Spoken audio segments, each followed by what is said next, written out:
ဒီတစ်ခေါက်ကတော့ကိုယ့်ရဲ့ STB ထဲမှာရှိတဲ့ပတ်စံတွေကို relationship managers RM တွေကနေတဆင့်ဘယ်လိုထုတ်မလဲဆိုတာပြောပြပေးပါမယ်အဲ့တော့ STB ကောင်းတဲ့ကို login ဝင်လိုက်မယ်ဒါဆိုရင် STB ကောင့်ထဲကိုရောက်သွားပြီမျက်လုံးလေးဖွင့်ကြည့်လိုက်ရင်အခုလောလောဆယ်အမရဲ့အကောင့်ထဲမှာမြန်မာငွေ29,000ကျော်ရှိရပေါ့နော်အဲ့ဒါကဘာ currency အနေနဲ့ရှိနေရလဲ view more ကိုနှိပ်ကြည့်လိုက်ရင်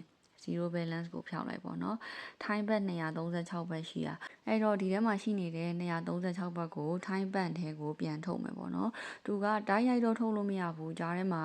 relationship managers ခံပြီးတော့ထုတ်ရတယ်ပေါ့နော်အဲ့တော့ဒီပေါ်မှာရှိတဲ့ quick function လေးခုတွေက deposit ကငွေသွင်းဖို့ withdraw ကငွေထုတ်ဖို့ပေါ့နော်အခုကထုတ်မှာဆိုတော့ withdraw ကိုနှိပ်လိုက်အော်ဒီမှာနှိပ်လိုက်လို့ရှိရင် cash out buyer relationship manager ဆိုပြီးတော့ RM နဲ့နေတဆင့်ငွေထုတ်တဲ့ဟာပေါ့နော်အောက်မှာကတော့ crypto ကနေငွေထုတ်တာအဲ့တော့ RM နေစီကနေငွေဘယ်လိုထုတ်မလဲပေါ့အဲ့တော့ဒီနေရာမှာအရေးကြီးတာကဒီ browse RM list လို့ခေါ်တဲ့ relationship manager RM list ရှိရပေါ့နော်အဲ့ဒီတဲကိုတစ်ချက်ဝင်ကြည့်လိုက်ဒီမှာဝင်ကြည့်လိုက်လို့ရှိရင် RM ရဲ့စာရင်းရှိရပေါ့နော်အဲ့တော့ကိုကဘယ်နိုင်ငံကဘယ်ငွေကြီးနဲ့ထုတ်မှာလဲပေါ့အမကတော့လောလောဆယ်ထိုင်းဘတ်ထုတ်မှာဖြစ်တဲ့အတွက်ကြောင့်မလို့ဒီက all country နေရာမှာ Thailand ကိုရွေးလိုက်ပြီးရင်ဒီနေရာမှာ currency ကို THB ကိုရွေးလိုက်တယ်အဲ့တော့ဒီမှာပေါ့နော်ကိုဆက်သွယ်ခြင်းတဲ့ platform ကိုရွေးလို့ရတယ် Facebook Messenger Telegram ဘာနဲ့အဆင်ပြေလဲပေါ့အဲ့တော့ဒီမှာ all ပဲထားပြီးတော့ပေါ့နော်filter လုပ်ကြည့်လိုက်လို့ရှိရင်ဒီမှာထိုင်းမှာရှိရဲ့ထိုင်းဘတ်ငွေနဲ့ငွေသွင်းငွေထုတ်လို့ရတဲ့ RM list ကပေါ်လာရပေါ့နော်ဒီအောက်မှာသူတို့ကိုဆက်သွယ်လို့ရတဲ့ social media platform icon လေးရှိရပေါ့နော်အဲ့အားလေးတွေကိုနှိပ်လိုက်တာနဲ့သူတို့ရဲ့ chatbot DM တွေကိုတန်းပြီးတော့ရောက်သွားမယ်ပေါ့နော်ဒီနေရာမှာပေါ့နော် RM တွေဒီကိုယ့်ရဲ့ Messenger ဟို Telegram chatbot တွေကိုလာပြီးတော့ကျွန်တော်က RM ပါငွေသွင်းငွေထုတ်လို့ရပါတယ်ဆိုပြီးတော့သူတို့ဘက်ကနေစပြီးတော့စာပို့တာမျိုးကိုလုံးဝမလုပ်ပါဘူးအဲ့လိုလာပြောလို့ရှိရင်လူလိမ်စွာတည်ချရဲပေါ့နော်အဲ့တော့တတိထားပြီးတော့ဒီ list ထဲမှာရှိရ verify ဖြစ်ထားပြီးသား RM တွေကိုပဲဓာတ်ရိုက်ဆက်သွယ်ပြီးတော့ပြောပြပါဒီနေရာမှာတစ်ခုရှိတာက IM တွေကကိုယ့်ကို 24/7 တော့ service ပေးနိုင်မှာမဟုတ်ဘူးအားရချိန်ရှိရမအားရချိန်ရှိရပေါ့နော်ကိုကအခုမှစပြီးတော့ငွေသွင်းငွေထုတ်လုပ်မယ်ဆိုလို့ရှိရင်ပေါ့နော်ဒီ list ထဲမှာရှိရပေါ့နော်3-4ယောက်လောက်ကိုပြန်ပြီးတော့စားပို့ထားကြည့်လိုက်အဲ့မှာမှ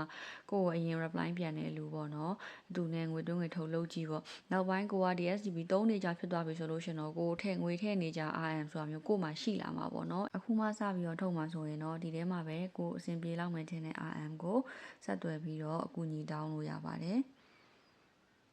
နောက်တစ်ခုကကိုကထိုင်းဘတ်တွေရဲ့မြန်မာကျပ်ရဲ့ကိုပဲတုံးတာများတယ်ငွေသွင်းငွေထုတ်အဲ့ဒါပဲလောက်တာများတယ်ဆိုလို့ရှိရင် STB ကောင်တာ STB ငွေလဲကောင်တာဆိုပြီးတော့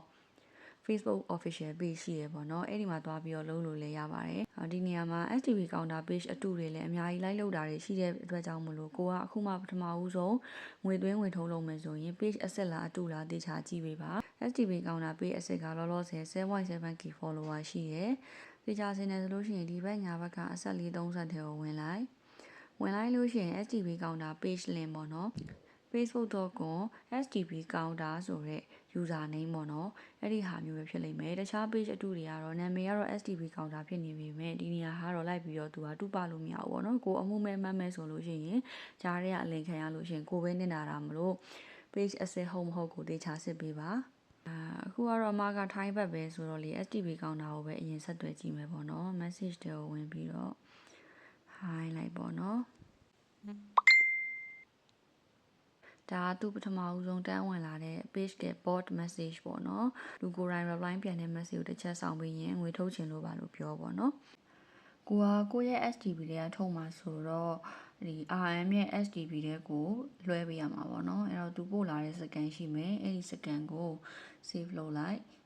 ပြီးတော့ရင် STB ကောင့်ထဲကိုပြန်လာပြီးတော့ကိုယ့်ထဲကဘက်ကိုလွှဲမယ်ပေါ့နော်အဲ့တော့ကို STB ကနေသူများ STB ကိုအချင်းချင်းပတ်စံလွှဲမှာဆိုလို့ရှိရင် send ကိုနှိပ်လိုက်ဒီနေရာမှာ receiver ရဲ့ဆိုတဲ့ box လေးရဲ့ဘေးနားမှာ scan ဖတ်တဲ့ပုံလေးရှိရပေါ့နော်အဲ့ဒါလေးကိုနှိပ်လိုက်နှိပ်ပြီးသွားရင် upload image ဆိုတာလေးကိုနှိပ်ပြီးတော့ကိုဖုန်းထဲမှာခုန save ထားတဲ့ scan ကိုထည့်လိုက်ပါ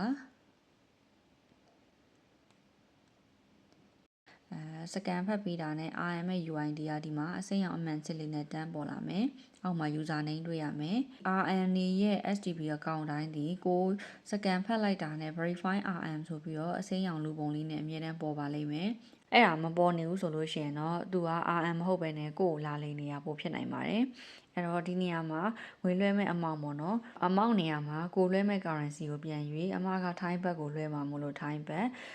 ကိုရွေးလိုက်တာနဲ့ဒီအောက်မှာ available ဆိုပြီးကိုယ့်စီမှာရှိတဲ့ထိုင်းဘတ်အကုန်ပေါ်တယ်ပေါ့နော်ဒီမှာ236.3ခွန်ပေါ့နော်236လွှဲလိုက်မယ်အဲ့တော့ note ကတော့ optional ပဲထည့်လဲရတယ်မထည့်လဲရတယ်ပေါ့နော်အဲ့တော့အခုတော့မထည့်တော့ဘူးနှိပ်အဆန့်ဆိုပြီးတော့နှိပ်လိုက်လို့ရှင်ဒီမှာတစ်ချက်သူကပြန်ပြီးတော့ထုံးစံနိုင်စစ်ခိုင်းတယ်ကိုလွှဲမဲ့ UID ကိုလွှဲမဲ့ user နဲ့ကိုလွှဲမဲ့ account တွေ verify RM ဖြစ်တယ်ပေါ့နော်အဲ့တော့အသေးချပြီဆိုရင် continue ကိုနှိပ်ပြီးရင်ကိုရဲ့ STB account မှာထားတဲ့ကနန်း6လုံး pin code ကိုဖြည့်ပေးလိုက်ဖြည့်ပြီးရင် confirm ကိုနှိပ်ဒါဆိုရင် transaction successful ဆိုရင်ပြီးသွားပြီပေါ့နော်အဲ့တော့ transaction history ပြမယ်ဆိုလို့ရှိရင်ဒီမှာ view transaction history လေးကိုနှိပ်လိုက်ဒါဆိုရင်အပေါ်ဆုံးမှာကိုပို့ထားတဲ့ဟာပေါ့နော် transaction detail successful ဖြစ်သွားပါပြီဆိုတဲ့ဟာလေးပေါ့နော်ဒါလေးကို screenshot ရိုက်ပြီးတော့ screenshot ရိုက်ထားတာလေးကိုငွေလဲပြီးကြောင်း RMC ကိုပို့ပေးလိုက်ပါပြီးတော့လည်းတခါတည်းကိုငွေလက်ခံမဲ့ကိုရဲ့ Thai Bank account စကန်ကိုပို့ပေးလိုက်ပေါ့နော်ပြီးသွားတာနဲ့ STB ကောင်တာဘက်ကကိုငွေလဲပြီးသွားလို့ရှိရင်စလစ်လေးပို့လာမယ်ပေါ့နော်အခုဆိုရင်ကိုစီကိုပတ်စံဝင်လာပါပြီနော်ဒီဗီဒီယိုလေးကိုကြည့်ပြီးသွားလို့ရှိရင်တော့ကိုယ့်ရဲ့ STB ခေါင်းထဲမှာရှိရဲ့ Thai Bank တွေကိုအပြင်ကိုယ့်ရဲ့ Thai Bank နေစီရောက်အောင် RM နေကနေတစ်ဆင့်ဘယ်လိုထုတ်ရမလဲဆိုတာသိသွားလိမ့်မယ်လို့မျှော်လင့်ပါတယ်။ဆုံးနေကြည့်ပေးတဲ့အတွက်လည်းကျေးဇူးတင်ပါတယ်ရှင်။